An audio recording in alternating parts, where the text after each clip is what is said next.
I'm still trying to digest the Carolina Panthers promoting Dan Morgan to their president of football operations and general manager. Is it more of the same or a step in the right direction? Let's talk about it right here on Locked On Panthers. You are Locked On Panthers, your daily Carolina Panthers podcast. Part of the Locked On Podcast Network. Your team every day.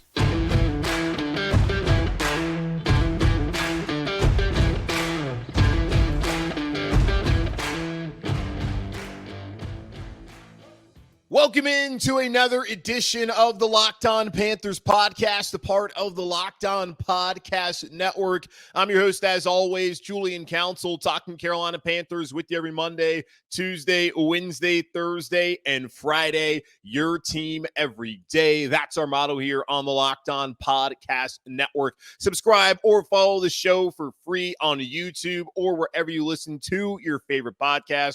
And be sure to follow me, Julian Council, on Twitter at Julian Council, where on Fridays throughout the offseason, I'll be answering your weekly Friday mailbag questions either at me or DM me. But follow me first to get your questions in for this week's edition of the weekly Friday mailbag right here on Locked On Panthers. Today's episode of Locked On Panthers is brought to you by PrizePicks. It's the easiest and most exciting way to play daily fantasy sports. Go to prizepicks.com/LockedOnNFL and use code all in lowercase Locked On NFL for a first deposit match up to $100.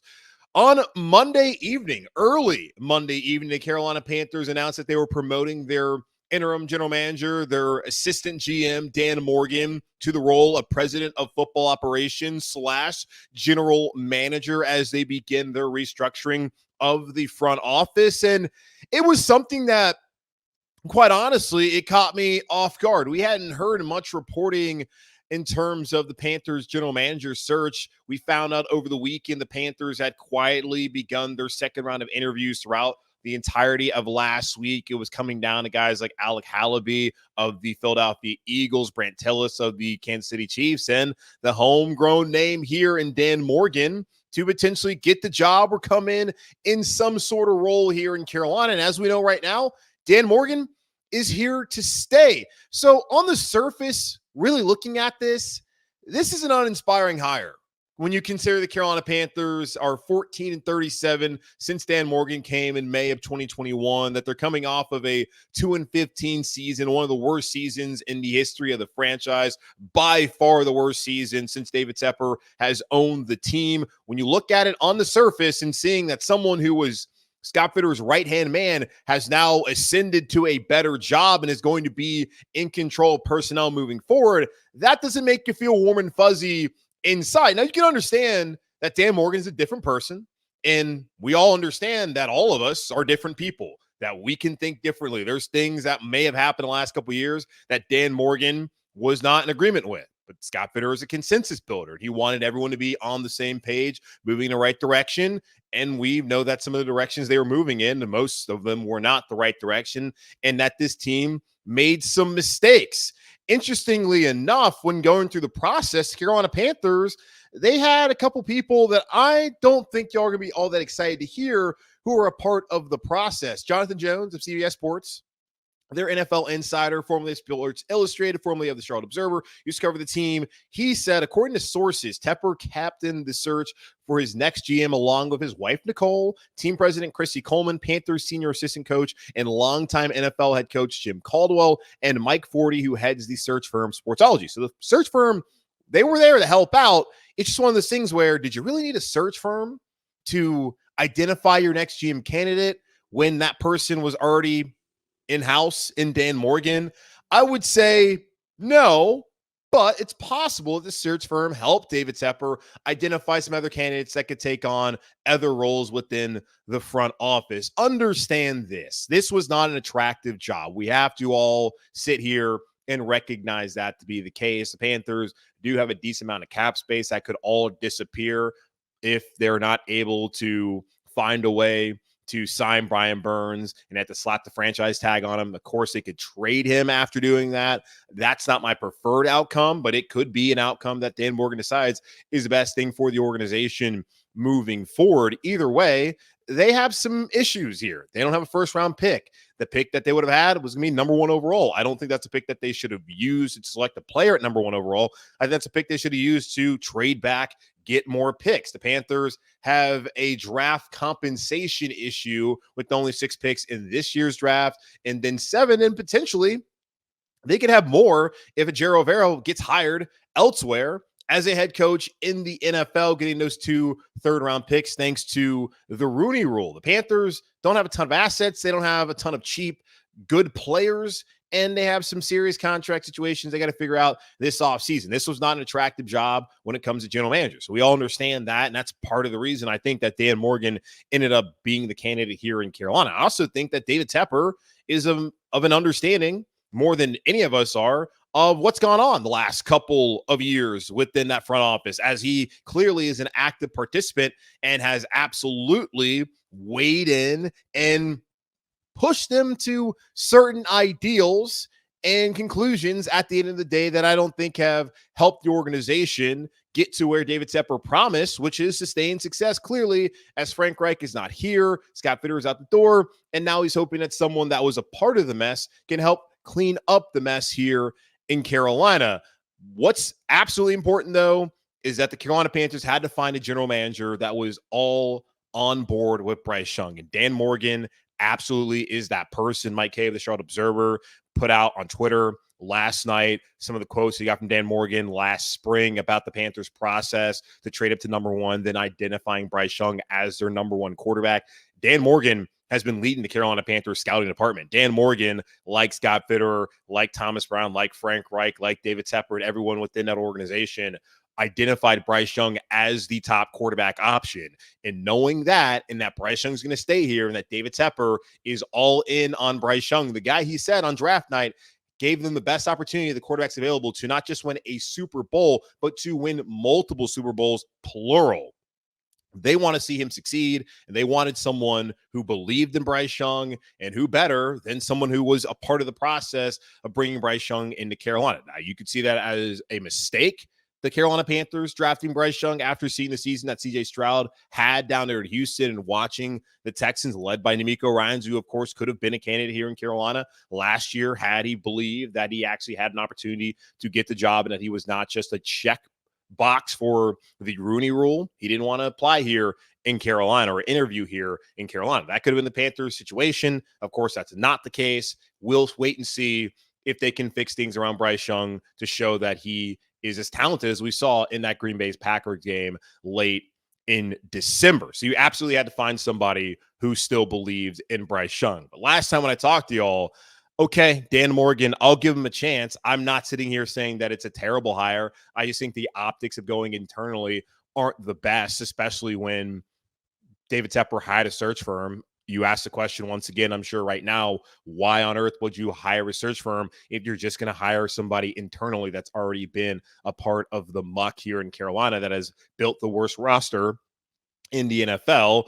Looking at the 2-15 season that just happened here in Carolina and the 14-37 since Scott Fitter got here and since Dan Morgan got here as well. But I believe if you're going to keep Dan Morgan, it can't be the status quo in Carolina. There have to be other changes made within the organization. And the key thing that was written in Darren Gantz's article on Panthers.com announcing Dan Morgan as the president of football operations and general manager, that this was a part of a restructuring of the front office, meaning this was not going to be the other change. We saw another change made on Tuesday as Samir Suleiman departed the organization. He has served as the Panthers VP of football administration and led the charge on contract negotiations. This is not a surprise when you consider the amount of cap and contract guys that David Tepper spoke to the last couple of weeks when trying to find a new general manager. The Athletic has reported that Tepper is expected to bring in an executive serve as a buffer between ownership and football. Kansas City Chiefs VP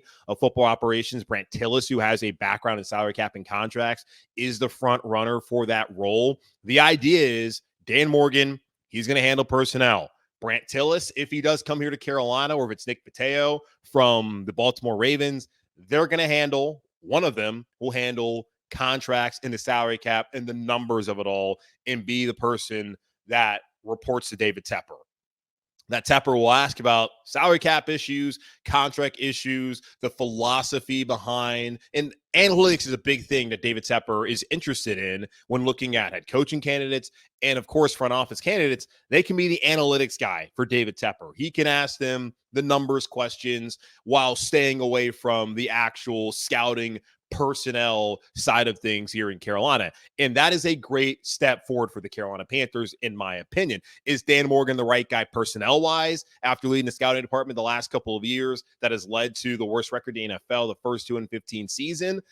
I have my skepticism there, but I'm willing to give him an opportunity as, yeah, sentimentally, former Carolina Panther. Loved him back when he played here, and he has the bona fides, having worked all those years, starting as an intern. Not too many players have the humility to start off as an intern on the football side of things, especially at an organization that they're not even a part of in the past. Here in Carolina, he may have already gotten the job right away, but to go out to Seattle, cross country, to go there, to learn under John Snyder with Scott Fitter in there, Pete Carroll, to work his way up, to go to Buffalo, to team up Brandon Beane, to do a good job there before coming to Carolina.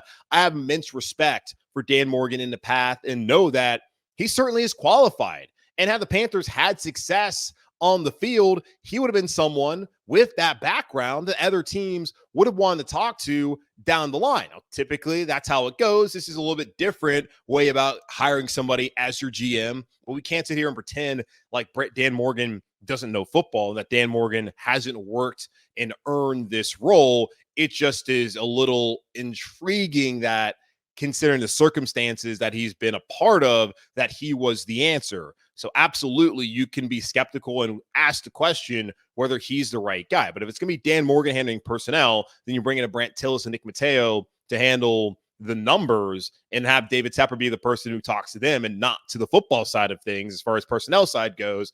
That is a good thing. Albert Breer of Sports Illustrated actually put this out on Monday, saying, I think the Panthers are definitely one team that hires a general manager for their coach. And I believe, as we've said all along, the smart money has them pairing incumbent assistant general manager Dan Morgan alongside someone with the cap analytics background, such as Kansas City Chiefs, Brant Tillis. How their jobs will be tied will be interesting, but titled would be interesting, but it does play into the idea that the GM job, as it traditionally has been set up, has gotten pretty heavy and should be split up. From that, it sounds like modern day, the GM can't be looking at personnel and handling the salary cap and doing contracts and having to work on analytics side. They need more help. And if David Tepper has understood that it can't just be a one-man job, that he needs to get more qualified people in here, that is a step in the right direction. I am hesitant to ever praise David Tepper considering all that's happened in Carolina, but it sounds like the man is making the right moves as far as trying to identify certain roles for certain individuals. Now, is he putting the right individuals in those roles? I don't know. Again, Dan Morgan's been here through 14-37, 2-15 this past season. Jonathan Jones, again, of CBS Sports, put this out there saying Tepper flirted with the idea of splitting the GM position into two, a CFO of football and a COO of football, according to sources. So I guess the COO would have been Dan Morgan, and then the CFO would potentially, and likely it appears to be, Brant Tillis. Now, how does everyone else fit into here? Samir Suleiman's gone. Makes sense. You're going to hire somebody to handle the salary cap and contracts. You don't need to keep Samir Suleiman around when that is his area of expertise. It appears that Vice President of Player Personnel, Adrian Wilson, is going to stay here in Carolina, and Director of Player Personnel, Cole Spencer, is also going to stick around, as those two, along with Dan Morgan, have been sitting in the head coaching interviews. I don't think Wilson would leave. He's barely even been here. I don't even think he's been here for a full year in Carolina, and that was a nice pickup, if you want to call it that, for them within the organization to bring him in over from Arizona. Cole Spencer has been a part of the scouting side of things. I think he was handling, I want to say he was the director of college scouting at some point in time. But those two look like they're going to stick around here in Carolina. So that's where things stand as far as the front office restructuring goes. Expect some announcement to be made as far as who's going to be working alongside Dan Morgan. And a quick thing to understand too, Brant Tillis as VP of football operations, getting an assistant GM job, that is what his title is going to be, would be a promotion from his job within the Kansas City Chiefs organization, just so you understand that.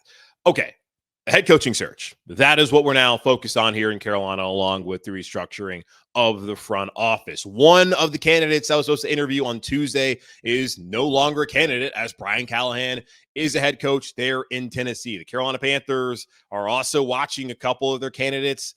Have to wait until next week before they can talk to them. Can they afford to be patient? Will David Tepper be patient? We'll talk about that here in just a moment on Locked on Panthers. Prize Picks is the most fun you'll have, winning up to 25 times your money this football season. You just select 2 or more players, pick more or less on their projected stats, and place your entry. With the basketball season here, you can now pick combo projections across football and basketball from the Specials League, a league created specifically for combo projections that includes 2 or more players from different sports or leagues. For example, you can take LeBron James plus Travis Kelce at a 10.5 combo of 3-pointers made plus receptions. By the way, I think this might be your last chance to do that. Prize Picks is really simple to play. You can make your picks and submit your entry in less than 60 seconds. Quick withdrawals, easy gameplay, and an enormous selection of players and stat types are what make Prize Picks the #1 daily fantasy sports app. Go to prizepicks.com/LockedOnNFL and use code LockedOnNFL for a first deposit match up to $100. That's prizepicks.com/LockedOnNFL and use code LockedOnNFL for a first deposit match up to $100. The Carolina Panthers general manager search has come to an end as Dan Morgan has been promoted from assistant general manager to the president of football operations / general manager here in Carolina. Expect there to be an assistant GM or someone of some title coming in to assist Dan Morgan running the salary cap and contract side of things, as David Tepper wants to split up the roles here in Carolina. Morgan will handle personnel, while the new person, likely Brant Tillis from the Kansas City Chiefs, will handle the salary cap and contracts and the numbers of it all, and be the person who David Tepper talks to, keeping David Tepper away from the personnel decisions here in Carolina. Now, in a way, wouldn't he still be a part of the personnel decisions if he's talking to the person who handles the cap and the contracts?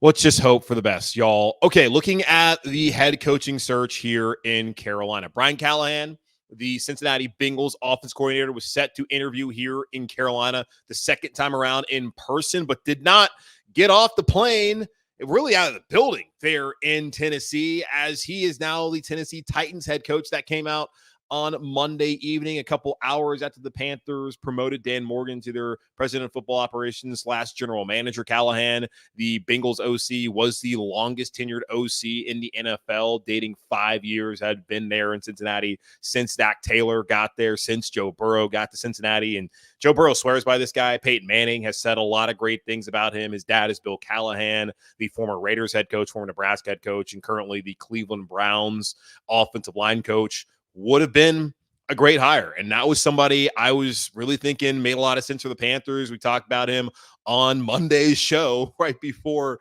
finding out later that day that, oh, never mind, he's not going to be an answer or an option here for the Carolina Panthers. My guy Mike Herndon down there in Nashville. Of course, I used to live and work in Nashville, worked at 102.5 The Game, covered the Titans, so still have some connections down there in Nashville. Mike Herndon had put out on Twitter on Monday that his dream coaching staff was to have, interestingly enough, Brian Callahan as his head coach. He also wanted a Jero Rivera as his DC and Thomas Brown as his OC. I had to remind Mike that there's no way David Tepper is letting Jero Rivera out the door, especially even if he's not a head coach. He's not going to let him out the door as a DC for anybody, as we've seen already blocked an interview down there in Jacksonville to be their DC. Looking across the rest of the NFL, the Patriots, they've hired Gerard Mayo as their head coach. The Raiders have hired Antonio Pierce. The Titans now have Brian Callahan, and it looks like the Chargers are very close. It could be official by time you're either watching or listening to this show that the Chargers are going to hire Michigan head coach Jim Harbaugh.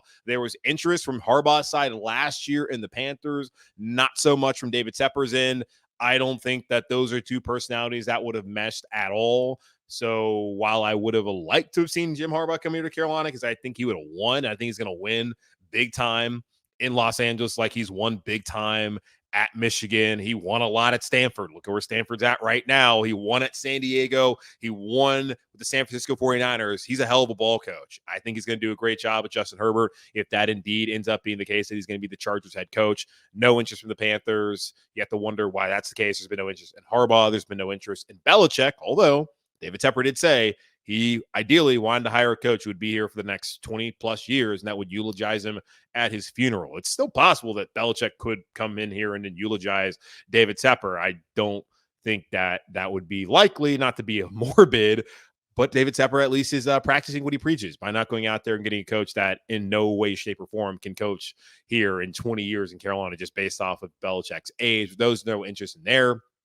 There's no interest in Belichick, no interest in Jim Harbaugh, no interest in Mike Vrabel either. And I'm really wondering if Vrabel is going to get a job this cycle or if he's just going to sit back and relax for a year. And if I'm Mike Vrabel, he's going to have options potentially next season. He will be considered the top coaching candidate like he has options this year. I don't know if he's the option anywhere. There could be some teams that decide to move on from some other people they're talking to and to go after Vrabel. I look at the college game with Ohio State. If Ryan Day is not able to win big this year, I don't know. The people who actually make decisions there in Columbus would be the ones who want to get rid of him. I know the fan base already wants to get rid of him. That could be an option for Mike Vrabel, who used to work under Ryan Day. No, he didn't work under Ryan Day, but he used to work there at Ohio State. And back when he was in Tennessee, when he got the job, before he hired Matt LaFleur to be his OC, he kicked the tires on Ryan Day potentially being his OC. And Ryan Day made the right decision by staying that at Ohio State and taking over Urban Meyer. Back to the Panthers, just looking at things. Patriots, Gerard Mayo. Raiders, Antonio Pierce. Titans, Brian Callahan. Chargers, likely Jim Harbaugh. Seahawks, they're going to talk to Ojiro Avero. They're also going to talk to, I believe, Raheem Morris. Yeah, Raheem Morris is going to second interview there. Dan Quinn, that appears to be the favorite. He appears to be the favorite. Rather, the Falcons, they've talked to Belichick. They had talked to Harbaugh. He's going to be off the board. They're talking to Ojiro Avero for the second time. They're talking to Raheem Morris for a second time. They apparently are planning to go up to Detroit next week along with the Commanders to talk to Ben Johnson and Aaron Glenn. So it doesn't look like the Falcons or Commanders jobs are going to be filled this week. That allows the Panthers some time. The Seahawks, that's a greater unknown right now. Are the Panthers going to be patient with this? Can they afford to wait? They've already seen one candidate that they were interested in talking to for a second time, potentially hiring, go off the board because he never even made it to Carolina in person. Can they afford to wait till next week? I do think it's a smart thing to do, is to be patient still, knowing that Washington, that's a team that all the reporters are saying that's where Ben Johnson's likely to land with the cap space, with probably Drake May as his quarterback, a fellow North Carolina Tar Heel, having Adam Peters, who was a top general manager candidate out there, as his GM, just a new look Washington Commanders. That seems to be his likely landing spot. The Falcons, the smart money still on Bill Belichick, but we'll see how that works out. The Seahawks, I'm guessing Dan Quinn. The Panthers can, if they're interested, still get Todd Monken. Still got Mike McDonald, they can still maybe even get Aaron Glenn, but they haven't even interviewed him. So it doesn't look like that's something that they want to do. There are 3 candidates who they have interest in talking to for a second time who cannot interview a second time until next week. I think the Panthers should be patient. Get this right. Don't be back in the same situation next year or in 2 years. And in all likelihood, the way that the NFL works, the way football works, you're probably here in 3-4 years anyways, hiring another head coach. But I don't want that to be the case for the Carolina Panthers. I want them to take the time, be meticulous, talk to the candidates in person, don't rush things. And if it means waiting until after the Super Bowl, wait until after the Super Bowl to get your guy. And it still appears that David Tepper wants to hire Ben Johnson.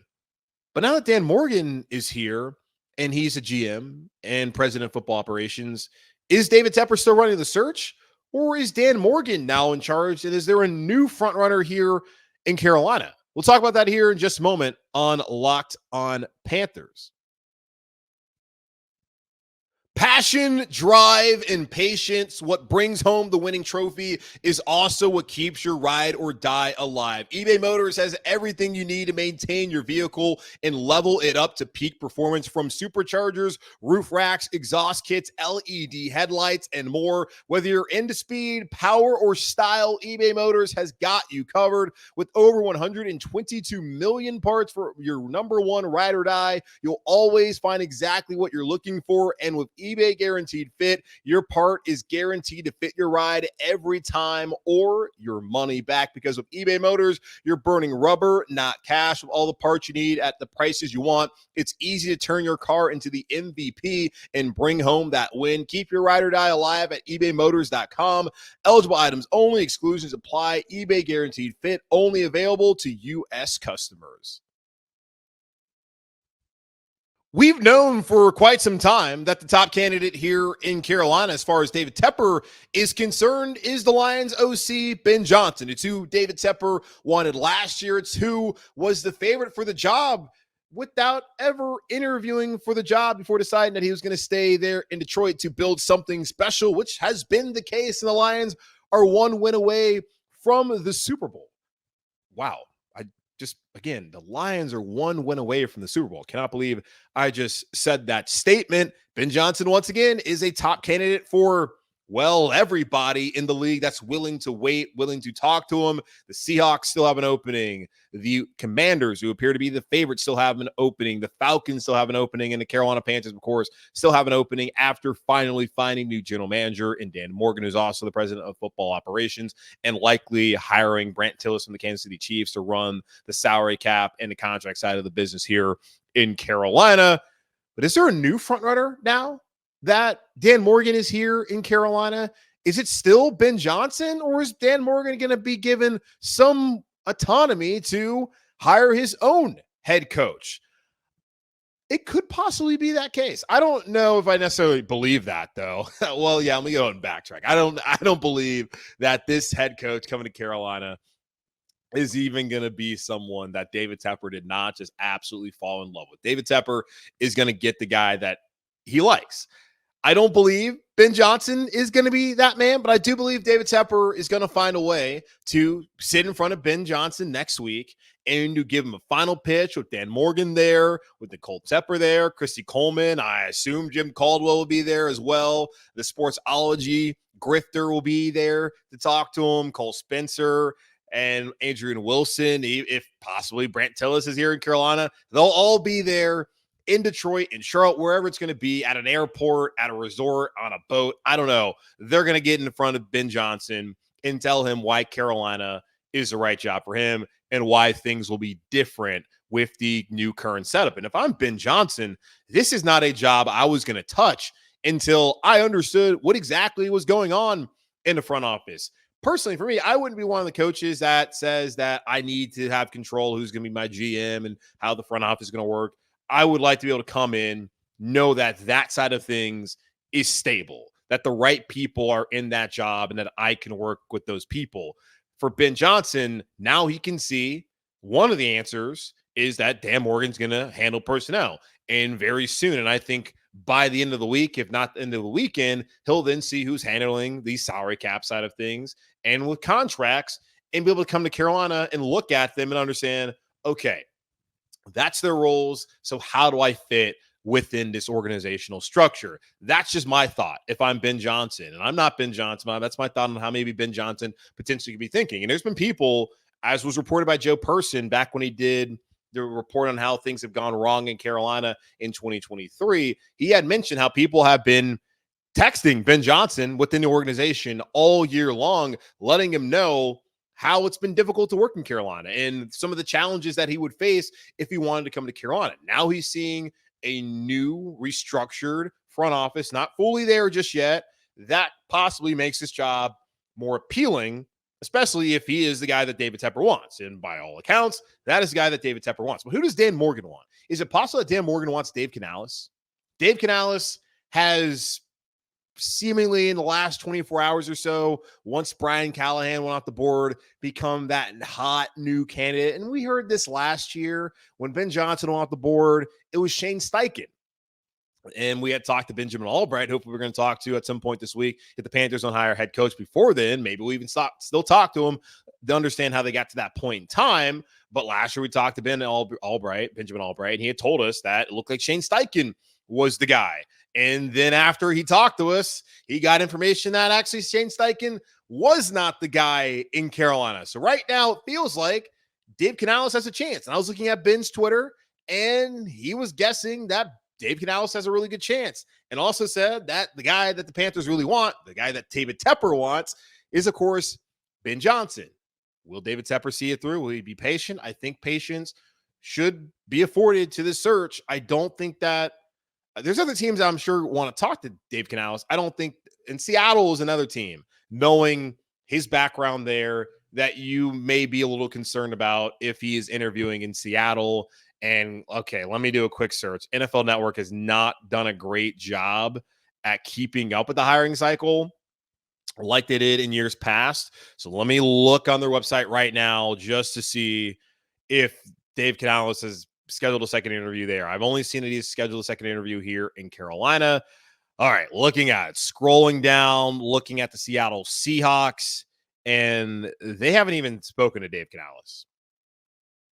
They have requested second interview with Jero Vero, with Patrick Graham, the Raiders defensive coordinator, with Mike Kafka, the Giants offensive coordinator, Raheem Morris, the Rams defensive coordinator, Dan Quinn, the Cowboys defensive coordinator, and their former DC. They have not spoken to Dave Canales at all. And let me just go ahead and do Control F and see how many people have spoken to Dave Canales. And it appears the Carolina Panthers are the only team that have interviewed Dave Canales at all. And I was looking at it. It's Rick Stroud. I still think he's with the Tampa Bay Times, been covering the Bucs for a long time.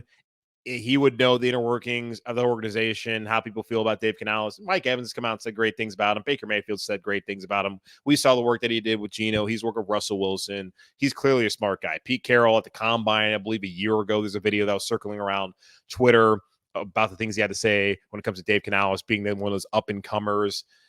Rick Stroud believes that he's about 2 years away from really being a true head coaching candidate. And looking at his background, y'all, he spent 13 seasons with the Seahawks from 2010 to 2022. Canales originally joined the Seahawks as an offensive quality control coach from 2010 to 2012 before being elevated to assistant quarterbacks coach during the 2013-14 seasons, and later wide receiver coach between 2015 and 17. Quarterbacks coach in 2018, 19, and 2022 was pass game coordinator in between those two stints in 2020 and 21. And this is the first year Dave Canales has ever been a play caller. The first year Dave Canales has ever been an OC. And I just press pause when it comes to those candidates that have not had that much experience as a coordinator. And that's not to say that Dave Canales cannot lead men. I have seen plenty of commentary on Twitter saying that this man can lead men, and all the good things he's done with quarterbacks. It's exactly what you want when it comes to Bryce Young and who's going to be paired with him. Last year, David Tepper was envisioning a young head coach potentially paired with an experienced defensive mind like a Vic Fangio. Maybe this year is where that happens, where he can get his young offensive-minded head coach and Dave Canales to pair with his young quarterback and Bryce Young, then with a Jero Vero, who's going to get a second interview, as I mentioned, down in Atlanta and in Seattle.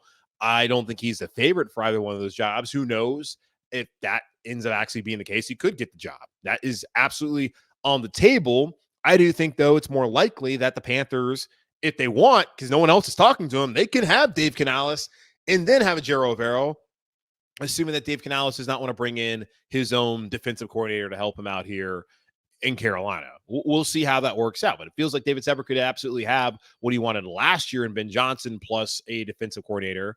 It could have been Jero Vero also a season ago, maybe somebody different.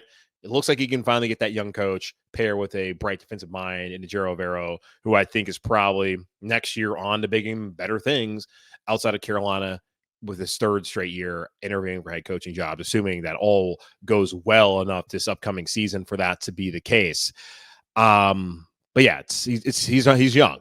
He's young. He's green. He's not necessarily green. He just has not been in those kind of roles. And I had gone over how Matt LaFleur had only been a play caller 1 year. that being in Tennessee before going up to Green Bay, that Mike Vrabel had not been a coordinator all outside of just in Houston that one season in the NFL, and he did a great job in Tennessee. Now, he was a fired coach. Most coaches end up being fired coaches anyways, and he's still someone that is highly regarded. It can work.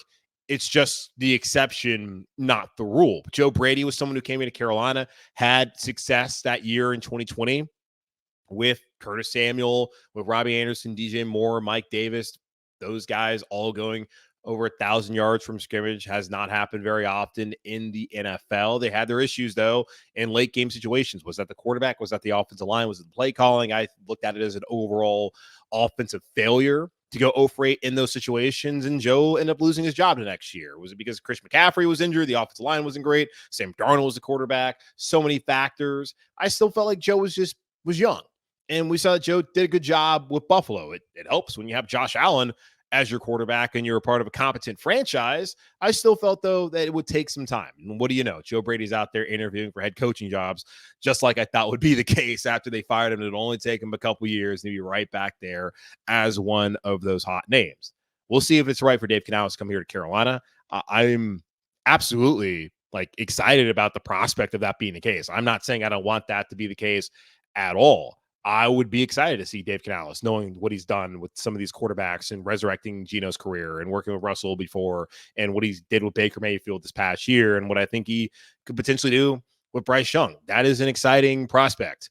I don't know if he should be the prospect. I think the Panthers should wait till next week, talk to Mike McDonald, talk to Todd Monken, who's only coordinated the best offense in the NFL this year out there with Baltimore Ravens, the top seed in the AFC, and then coordinated a team that won a national championship back-to-back years down in Georgia. The dude's bona fides are up there of any of the offensive candidates out there at this hiring cycle. You need to talk to him for a second time. Mike McDonald, that defense is disgusting. Think about what he could do with the guys already here in Carolina. You need to talk to him for a second time, and you need to get in front of Ben Johnson. You need to talk to those guys before you decide to settle on Dave Canales. But it's possible that Dave Canales wows Panthers, and this search is wrapped up by the end of the week. We'll see how it goes.